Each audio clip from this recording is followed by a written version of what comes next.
नमस्कार, स्वागत है आप सभी का। मैं हूं हिमांशु और आप देख रहे हैं हलचल इंडिया। बेबाक खबर तेज असर। आइए नजर डालते हैं आज की खबरों पर। मुजफ्फरनगर में हनी ट्रैप का एक नया मामला सामने आया है, जहां पुलिस ने साजिश रचने वाले 3 आरोपियों को गिरफ्तार किया है, जिसमें सुहाना और सना, उसके पति शौकीन और एक अन्य आरोपी शामिल है। यह साजिश कोकशी के मामले में जेल गए असलम रची थी। असलम को शक था कि सरफराज नामक युवक ने उसकी मुखबिरी की थी। असलम ने शौकीन और उसकी पत्नी सुहाना को सरफराज को फंसाने के लिए 3 लाख रुपए का सौदा किया था, जिसमें से 50,000 रुपए एडवांस दिए गए थे। योजना के तहत सरफराज को हनी ट्रैप में फंसाकर जेल भेजना था। पुलिस ने जांच के दौरान शौकीन और सुहाना के मोबाइल से रिकॉर्डिंग और सीसीटीवी फुटेज भी बरामद की है, जिसके साजिश का पर्दाफाश हुआ। कॉल में शौकीन सुहाना को साजिश के तहत हर पहलू की ब्रीफिंग दे रहा था। पुलिस जांच में पता चला कि यह दंपति पहले भी इसी तरह भोले भाले लोगों को हनी ट्रैप में फंसा चुकी है। 16 नवंबर को घटी इस घटना के बाद 17 नवंबर को शौकीन ने खालापार थाने में मुकदमा दर्ज कराया था, लेकिन जांच में मामला पूरी तरह उलट निकला।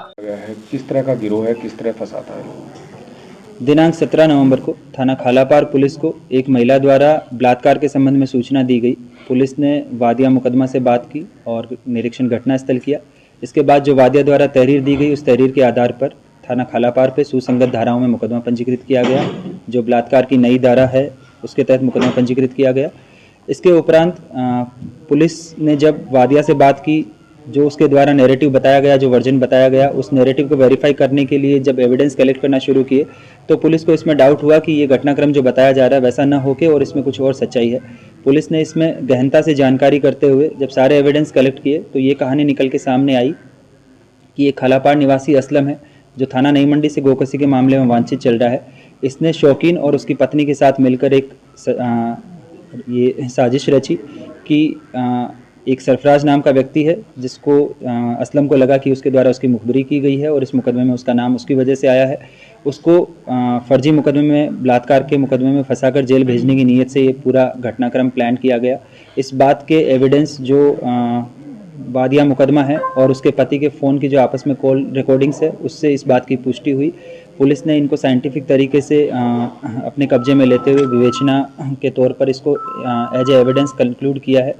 इसके बाद इस मुकदमे में किसी भी व्यक्ति को बलात्कार के फर्जी मुकदमे में फंसाकर जेल भेजने की नीयत से लिखाए गए मुकदमे की धाराओं को तरमीम करते हुए इन तीनों अभियुक्तों को गिरफ्तार किया गया है।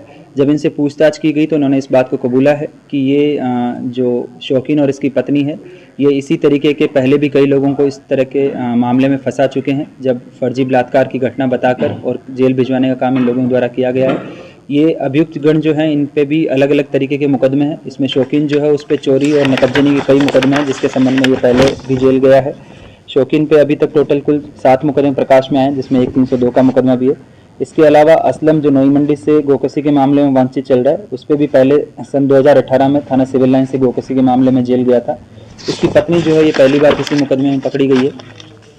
ये तीनों व्यक्तियों द्वारा एक गिरोह बनाकर और जो भोले भाले लोग होते हैं, उनको जेल भिजवाने की नीयत से फर्जी मुकदमे लिखवाए जाने का ये जो पूरा प्रकरण है, इसका थाना खालापार पुलिस द्वारा सीओसीटी के नेतृत्व में गहनता से पर्यवेक्षण करते हुए और इसमें एक एक एविडेंस को साइंटिफिकली कलेक्ट करते हुए ये इस पूरे मुकदमे को तरमीम किया है और इस गिरोह को गिरफ्तार कर माननीय न्यायालय के समक्ष प्रस्तुत किया जा रहा है। कोई डील भी हुई थी सर इनके बीच? इसमें असलम द्वारा बताया गया है कि अगर इनका पूरा प्लान सक्सेसफुल हो जाता तो इसके एवज में इनको 3 लाख रुपए दिए जाने थे, जिसके संबंध में कुछ पेशगी के तौर पे इनको रकम दी गई। इसके अलावा जो महिला है, इसके पास में 3 अलग अलग नाम से आधार कार्ड बरामद हुए हैं। ये इसके द्वारा बताया गया कि जब इसको किसी व्यक्ति को फंसाना होता है तो ये अपनी सही पहचान न बताकर अपना आधार कार्ड दिखाती है, जो इसने फर्जी तरीके से बनवा रखे।